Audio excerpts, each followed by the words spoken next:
Well, hello there, everybody. Welcome to another wrestling video. I'd just like to point out that today I have my Let's Go Cena Sucks t-shirt on, as I really do hate him for the moment.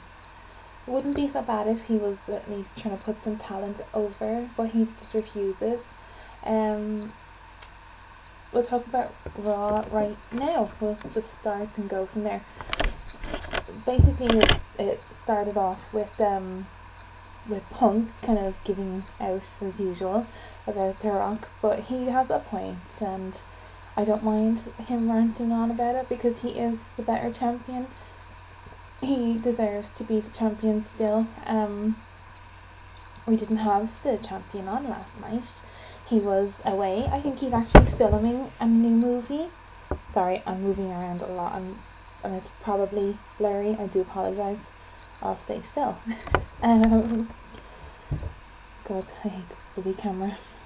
I have to talk louder because the camera is pants and the whole laptop is just a bit odd with the fan. I don't know. Anyway, so cue Booker T's music, and he stumbles upon his words for a few moments, which is whatever. I don't mind him, so I don't care.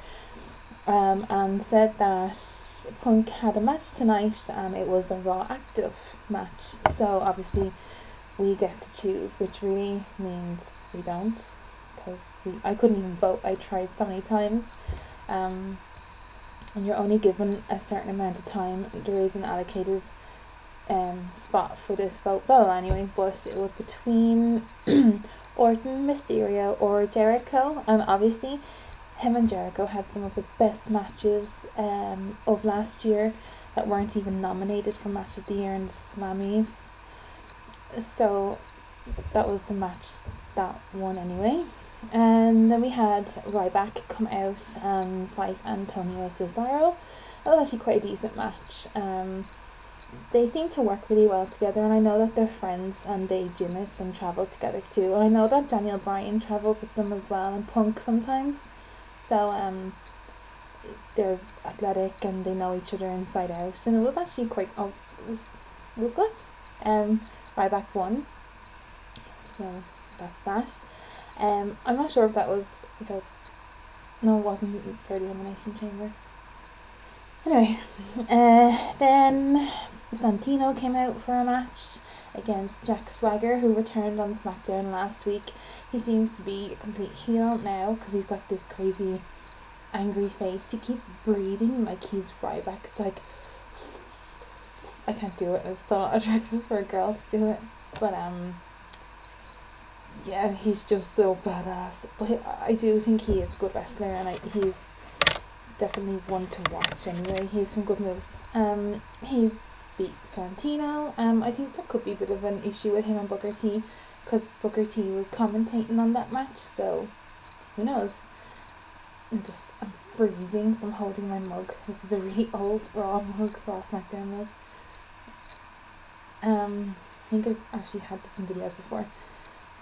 Then the thing with last night is that it wasn't an overall bad SmackDown. I would definitely give it 7 out of 10, 8 out of 10. Even with The Rock being there, it was still quite okay. We had Alberto Del Rio defeating Cody Rhodes. Cody Rhodes came out with a new t-shirt, which was kind of like all about this mustache thing. So, excuse me. I haven't had a look at it on the WWE shop, but I'm not the biggest Cody fan. I can appreciate him, but I just think he's overall very annoying. Another thing was the Big Show was in some hotel via satellite and all this kind of thing with him and Alberto. I just think the Big Show needs to piss off now. I'm sorry, like there's just I'll actually get to a point about him in a second. Oh god, excuse me. Then there was some matches for the Elimination Chamber, potential matches anyway. I think Booker T wanted to see who was ready for their spot or whatever. I'm not really 100% sure, because I thought that he had allocated the 6 people last week, but then whatever. He defeated Rey Mysterio. That was actually quite a good match because it's interesting when you've got two complete different wrestlers, like Ray's obviously the quick high flyer and all that kind of stuff, but Daniel Bryan is such a good submissionist and he's just so technical. You can actually kind of hear like whatever. He's just brilliant. But then, oh god, I hate this guy. Mark Henry returned and he was so angry, and beat the crap out of Daniel Bryan. He then went for Rey Mysterio. And of course, Ray's tag team partner, Sin Cara, comes out to help. God, Botch Cara, seriously, just crazy crap. So the two of them got the shit kicked out of them basically, and that was the return of Henry. And the point about the Big Show is, and why I don't like him and why I don't like Mark Henry, is that I can appreciate what they do and the size, and like, I know they're big guys, but there's not a lot that they can do with them. There's not a lot of opponents you can like put against them and get like a decent match. Oh my god, I'm so sorry, I keep yawning.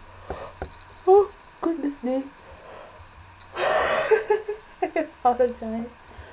Anyways, that's why I don't really I just don't like them.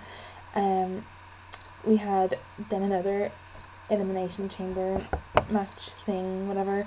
Sheamus defeated Kane. That was actually quite a good match. I was surprised. It's kind of goes to show how far Sheamus has come, and he's really, really good. He really held his own against someone like Kane, who was like, stellar. Then we kept going back to segments of the Big Show. I really don't care, so I'm just not going to mention it. We had Miz TV, with special guest Paul Heyman. He was going on about Vince and that he didn't know about Brock being signed again, and then Vicky Guerrero came out. The Miz was actually really, really good. I won't give anything away, but The Miz was really, really good on the mic as a face. It was probably the first time that I really kind of went, actually he is a really good face. So check it out on YouTube or watch the show. It was really, really good. The only thing with The Miz is that he looked sick and he looked tired, like I do. He just, I don't know, he just was really pale. Vicky Guerrero came out and said that she was in fact the one that signed Lesnar. She signed him in secret, and that Heyman did not know that. And that they had only finalised his contract that last week on Raw. So, turns out Vicky is actually a Heyman girl, basically.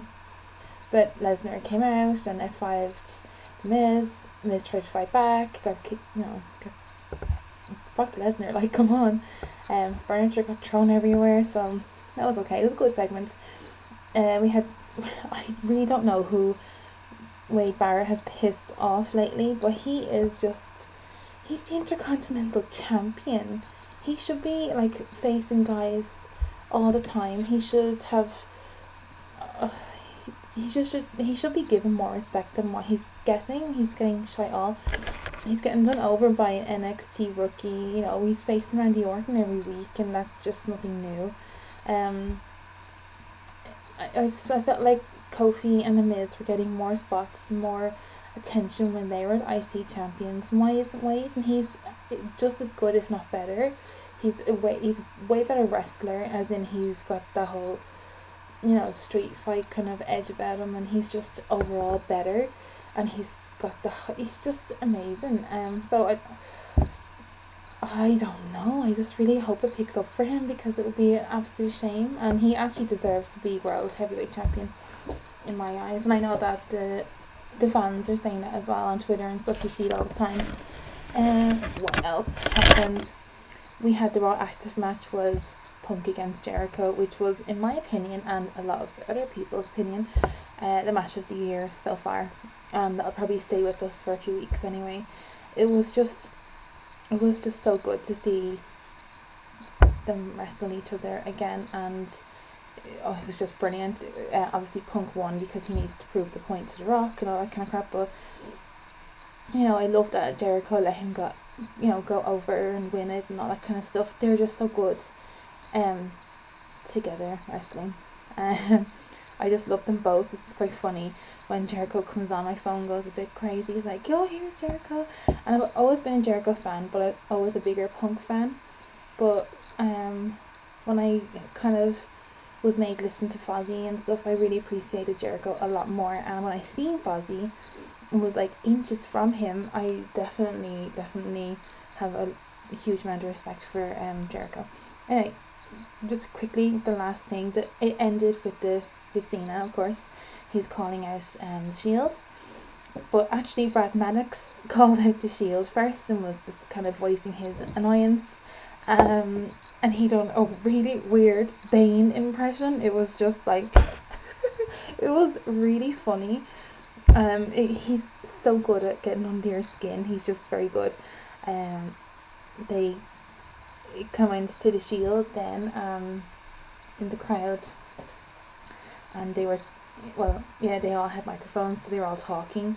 It was really, really good. So they got into the ring, done the powerbomb on Maddox, and then you hear I actually hate this. Cena drives me crazy. Cena's music, but him, Sheamus, and Ryback copied the Shield and came from the crowd. So they went to like have this kind of like mini scrap, whatever, and then the Shield tried to go up the ramp to disappear, but the whole locker room had come out. So it's kind of, maybe there's some kind of climax to the whole thing coming now. I'd say Elimination Chamber will be those three, Shield against Cena, Ryback, Sheamus, which could be good, to be fair. It was a good ending to Raw. I didn't really expect it. I did and I didn't, but I worry, and I mean this in the nicest way, I worry that the Shield will get buried by Cena, because if you look at Dolph, like, he hasn't got one over on Cena in a very long time. It doesn't really matter that he has Money in the Bank. Cena's going for the WrestleMania main event now, do you know? It's just, I don't know, I just think he's very selfish. But that's just me. So it was Raw. It was quite good. I know that Ziggler was doing PR work elsewhere. I hate to say this, I didn't miss him because I'm sick of him with the two other clowns. I want him on his own. I think he's well able for it. So I missed him, but I didn't miss the others. So whatever. Check it out. I'm gonna put like a little link to my Twitter here. You can give me a follow if you wish. Any questions or that, just give me a tweet. So have a great day.